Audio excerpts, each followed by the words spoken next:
What is going on, guys? I am back once again, and it's been a minute. I know. I did see that Damian Lillard got traded. The season's about to start coming up, so I got to start making more videos on basketball again. I took the summer off, to celebrate the Nuggets winning the championship. Still celebrating. I'm officially going to keep celebrating until the next season starts.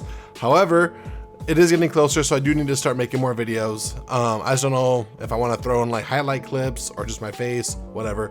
Anyway, big news is that Damian Lillard didn't get traded to the Heat at all.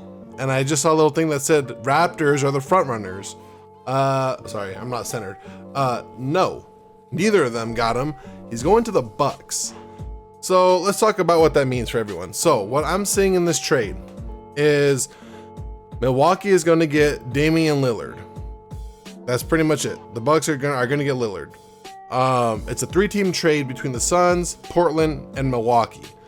So let's talk about it from the Bucks point of view right now. From just me being a Nuggets fan. Am I worried about this?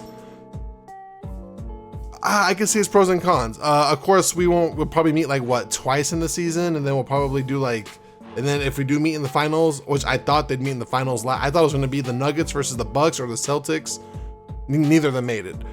So the Nuggets probably won't play, obviously, the Bucks, like I said, much during the season, unless they get to the finals together. So I don't really watch much of the Bucks. I don't know what it is about the Bucks. I just think they're boring. I don't know if it's like the color scheme, or just like the court. I don't know what it was. Cause I like Giannis. Don't get me wrong, I like Giannis, but like Chris Middleton never really did it for me. No one on the team really did it for me except for Giannis, who I think should have been second in MVP voting, obviously behind Jokic. I'm still a firm believer should have went Jokic as MVP, Giannis second, Embiid third. That's just me. Back on this. Let's see what it means for the Bucks. So now you got that starting five. I don't know I honestly don't know anyone on their bench. I know they lost Grayson Allen as well. So they lose Grayson Allen, Nasir Little, Keon Johnson. So basically all the players that got moved are Jrue Holiday, DeAndre Ayton, Damian Lillard, Toumani Camara, Nurkic, Grayson Allen, Nasir Little, and Keon Johnson. So as far as I'm aware, the Bucks are only getting back Damian Lillard. So notable starting five is going to be Lopez, Giannis. I don't know who their three is going to be. Then Chris Middleton and Damian Lillard. I don't know. Chris Middleton has never really sold me. I don't know why. I know they won the championship and all that. I've never been sold on him. I don't know why. But I've never been that afraid of him, I guess. I don't know. It's weird. It's a weird. The only one that I'm worried about on the Bucks before this trade was Giannis. That was the only one I was really worried about. But you're traded away Jrue Holiday. So you traded away your defensive-minded point guard for an offensive player. Portland fans, don't get me wrong. I am afraid of Lillard, because Portland fans, you guys have played against us, Denver, a lot in the playoffs, and I still get nightmares of Damian Lillard hitting all those threes. However, as far as I've seen, he's not known as like a top tier defender. I could be wrong. If you guys want to, correct me, go for it. I've never heard of him as a top tier defender. So you're losing a lot of defense, but on the upside, you're getting a lot of offense. And Giannis will be behind him to hopefully, prevent people from driving past him if they can. Because don't forget, Damian Lillard is getting pretty up there in age. So pretty soon he might start losing some of that explosiveness. But he can still shoot the shit out of the ball. Like, his offense is crazy. So yeah, I don't know. Like, it does make me a little bit more worried about the Bucks just from the offensive firepower side. I honestly think Giannis is that good of a defensive player to where he could actually back up Lillard if someone drives past Lillard. I think Giannis could, negate a lot of driving in, so can Lopez. So I don't think it's going to be that big of a deal, to be honest, that they lose Jrue Holiday. However, when you're playing against guys like the Jamal Murrays, and Stephen Curry, I'm not going to compare the two. Obviously, Stephen Curry could pull up, shoot from anywhere. Jamal Murray likes to, pull up as well. He doesn't necessarily need to drive in. that's where Damian Lillard might get exposed a little bit, when it's like isolation, top of the key type stuff, where Giannis and Lopez can't really come out and help. Or if you get him in a pick and roll, you know, with Jokic, how's that going to pan out? You know, I don't really know how it's going to work with that stuff. I always thought the Bucks were going to be like a top tier Eastern team. I still think they will be. I think this trade could work. I don't know how Chris Middleton and Damian Lillard will work together. I'm sure Giannis could work with anybody. He just seems like a good dude. He seems like his personality, you know, is great. So I feel like he could damn near play with anybody. Like I said, I don't know much about Chris Middleton because I'm a Nuggets fan. I don't really watch too much East Coast teams. So, yeah, Chris Middleton, I'm not too sure. I don't know if he needs his lick, or, you know, if Damian Lillard, you know, if they could coexist. Hopefully it's not like Damian Lillard and CJ McCollum again. I know it's two different positions with Chris Middleton and McCollum, but still, you know, I don't know if it's going to be like that. Maybe Damian might have to be a little bit more of a facilitator now, because he is going to have Giannis with him. And he's never, let's be real, I think he played with LaMarcus Aldridge back in the day, but Giannis and LaMarcus Aldridge are two different players, man. They're two completely different players. So hopefully, you know, they could gel. I personally, I kind of want to see it work. I'd rather have them win the championship than the 76ers. Sorry, 76ers fans. I'm still salty about Joel Embiid crying about everything. So, you know, there's that. So that's from the Bucks perspective. I think it's a good trade. Like I said, you lose defense and the Jrue Holiday, but you gain a lot of upside offense with Lillard, and you got Giannis and Lopez in the back in case they do try to drive. So I think it's good. Portland will receive Jrue Holiday, DeAndre Ayton, Kamara, Milwaukee's 2029 unprotected first round draft pick, and unprotected Milwaukee swap rights in 2028 and 2030. For me, okay, so the Trailblazers also lost Nurkic, right? So they replaced Nurkic and they get Ayton and they get Jrue Holiday. I think it's also a win for Portland. I'm not gonna lie. Obviously, you're not gonna get the same production as a star like Damian Lillard. However, Jrue Holiday is an established veteran. He can play defense. He's a champion. He knows what it takes to win. And then you have the rookies. God, I'm sorry, but I'm forgetting their names. What was it? Simons and I think it's Simons. And then they just drafted what was his name? Was it Scoot Henderson? Was that his name? Let me look it up real quick. Scoot Henderson. I think that's who they drafted, and he looks pretty promising. So they got like some young players.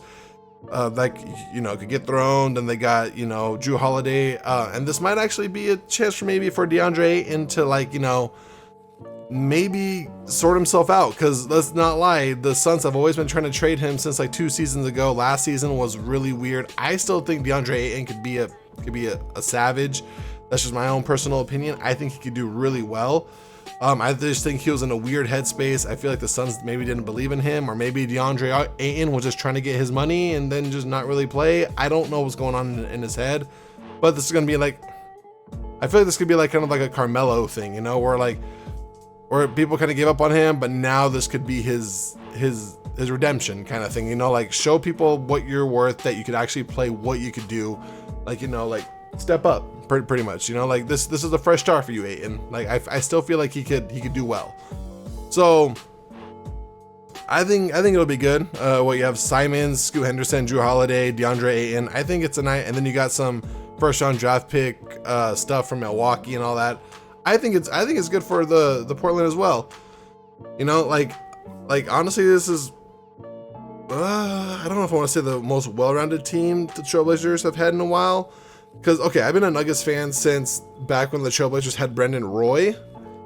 And, you know, Brendan Roy and Greg Oden were kind of a thing. So I don't remember the Portland Trailblazers having, like, maybe when you had Damian Lillard, LaMarcus Aldridge, CJ McCollum, maybe when you had them. This is a pretty complete team, at least a starting 5. Maybe you just need to, you know, the young guys to, you know, take a little bit of time to develop. But now you got an experienced player in Jrue Holiday. I'm telling you, DeAndre Ayton can get out of his own head and just look at this as a fresh start and just go out there and dominate. With the, you know, I've heard good things about Scoot Henderson. I've seen Anthony Simons, he could pop off. I think it could work really well. I really do. I don't know anything about their bench though. So you guys could talk about their bench. I don't know about their bench. Am I worried about them from a Denver Nugget perspective and, you know, contesting with us in the playoffs? No, not at all. I'm sorry, but I don't see the Portland Trailblazers. You know, maybe give them a couple years, like I said, when the younger guys develop a little bit more. But for now, I'm not really too worried about them. Sorry, Trailblazer fans. And I'm up in Washington, man.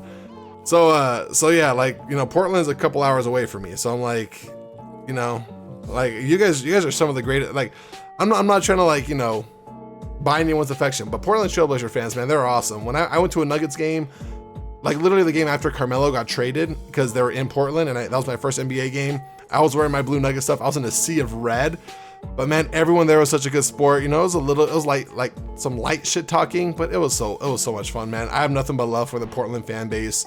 I think they're awesome. They're super friendly. Like they made that experience amazing for me. It's one that I'll never forget. But honestly, I'm not afraid of them. I don't think they're going to compete with Denver. I'm sorry. That's just what I think. Let's go with the Suns. The Suns received Nurkic, Grayson Allen, Nasir Little, and Keon Johnson. I don't know the last two. I do know the former two. Nurkic, he used to be on Denver. He got traded out for Jokic. So the Suns basically replace DeAndre Ayton for Nurkic. So they got Nurkic, Durant, Bradley Beal, Devin Booker, and now I honestly don't know who else. I'm not gonna lie. They got Nurkic. Honestly, for the Suns, they didn't really solve anything.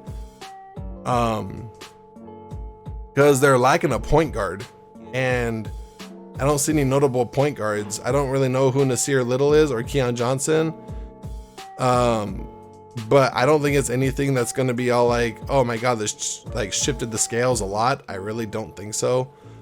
That's just my personal thought. They don't have a point guard. They still don't really have a bench. I don't know if Grayson Allen's going to start or if he's going to come off the bench. I personally don't think the Suns will they'll gel that well. I hate how everyone is so quick to like just jump on like, oh, there's superstars. They're going to do amazing. They're going to be in the finals. They did that with the Lakers, with Westbrook, LeBron, and AD. Nothing worked. They did that with Durant, Harden, and Kyrie Irving. Didn't work. And they're doing the same thing now with Bradley Beal, Devin Booker, and KD. And when they played the Nuggets, you saw, unless KD and Devin Booker were going berserk for like 80% shooting, they didn't stand a chance against Denver. And I honestly don't think that Bradley Beal will tip that scale. It's just another scorer, but you're lacking in the, like, who's going to guard Jamal Murray? On top of that, who's going to be with like and then KCP? And I thought they were going to try to aim to get like a point guard, I guess. Because they gave up Chris Paul. So I thought they were going to, you know, try to get a better point guard, and they didn't. So I'm kind of, yeah, I'm not really too sure. I am not really sure on what they were trying to accomplish with this trade. If you guys know, let me know in the comments. I'm just trying to think of, from when we played them, they didn't really have a point guard besides Chris Paul. Once Chris Paul was out, there was like no hope. They didn't really like have anyone. And then with their new starting lineup before this trade, they didn't really have a point guard. They got like Eric Bledsoe, but I think he'd be coming off the bench, and he's getting kind of older as well. They didn't really solve their point guard situation, so I don't really know what they're aiming for. I would have tried to get a point guard, then shift Bradley Beal to the 2 or whatever, Booker to the 3, or swap those, and then Kevin Durant at the 4, then Nurkic at the 5. That would have been great. But yeah, I don't know. Am I worried about them? I'm still not worried about the Suns. I'm not gonna lie. Like the Bradley Beal thing, I was like, oh shit, that's pretty serious. But I don't know. I just don't. I don't really know who's on the bench. But from if it's the same from when it was last year or close to the same, I'd rather have Christian Brown over anyone, to be honest. Christian Brown is a savage. But yeah, no, I'm still not that worried about the Suns. To be honest, I think the Suns might be the hardest, kind of like this last playoff series. I thought that the Suns were going to be the hardest. I thought that if the Nuggets beat the Suns, they'd go to the championship. They would be the hardest test for them. And they were. They dropped 2 games. Everyone else dropped 1 or 0. But still not really a contest too much. Like I said, KD and Booker had to go berserk for those 2 wins. I just don't think this tips the scale that much, to be honest. So let me know what you guys think. Like I said, I'm a diehard Nuggets fan, so I know the Nuggets, I know their trades, I know what they've done, what they didn't do. But when it comes to like, yeah, the Suns and stuff, I'm just going based off of what they happened during the playoffs. And I know they got Bradley Beal, but I know they didn't really fix anything on the bench. They lost a point guard, and this doesn't really solve anything. Maybe you guys will be a little bit high on Grayson Allen. I don't really know. I just know that he's a dirty player. That's pretty much all I know. Portland, I think it was a great trade for them. And then the Bucks, obviously, I think it was a pretty good trade for them. But I think the Suns, I'm just like, I don't really know what they accomplished, to be honest. Like I said, you guys let me know. Let me know something that I don't know. Who knows? I really, yeah, those are my grades. I guess if you could call them. Winners would be the Portland and the Bucks, and then if I had to choose a loser, it'd be the Suns, because I don't know what they accomplished with the point guards, or if they fixed any bench depth or anything. I really don't know. That's just my reaction to the Damian Lillard trade. It's finally done. He's not going to the Heat. Don't have to worry about that. He's actually out of the Western Conference, so we don't have to worry about him until we get to the finals. Thank God, because I have nightmares still of him hitting all those threes. And even when Austin Rivers prayed or thanked God for him missing one. So yeah, I think it's a good trade. I think Portland got a decent deal back. The Suns, I'm confused. Yeah, no, let me know what you guys think. I'll try to make more videos here. I'm sorry, I just don't know what to throw for the background. But yeah, if you guys have any ideas, let me know, because I gotta start making more videos here. But it's gonna be it for me, guys. So like I said, let me know what you guys think. I will see you guys next time. Have a good one.